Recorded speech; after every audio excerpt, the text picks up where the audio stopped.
بسم اللہ الرحمن الرحیم۔ السلام علیکم ورحمۃ اللہ وبرکاتہ۔ تمام معزز سامعین و ناظرین کو انفارمیشن پوائنٹ کے پلیٹ فارم پر ایک دفعہ پھر سے خوش آمدید کہتے ہیں۔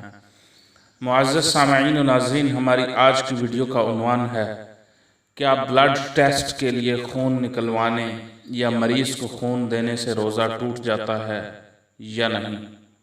معزز سامعین و ناظرین، بلڈ ٹیسٹ کے لیے اپنا خون نکلوانے یا کسی شدید ضرورت مند مریض کو خون کا عطیہ دینے سے روزہ نہیں ٹوٹتا۔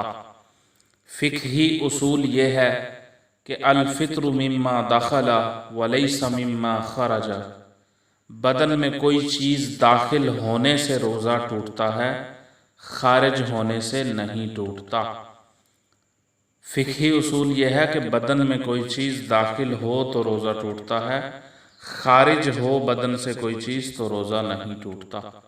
حدیث پاک میں ہے، حضرت ابن عباس رضی اللہ تعالی عنہما بیان کرتے ہیں کہ رسول کریم صلی اللہ علیہ وسلم نے فسد یعنی حجامہ لگوائی اور آپ محرم تھے یعنی حالت احرام میں تھے، اور آپ نے فسد لگوائی اور آپ روزہ دار تھے، یعنی آپ نے روزے کی حالت میں اور احرام کی حالت میں حجامہ کروایا، فسد لگوائی جس میں کہ بلڈ نکلتا ہے، تو ظاہر ہے روزہ نہیں ٹوٹا آپ صلی اللہ علیہ وسلم کا۔ بخاری کی یہ حدیث ہے۔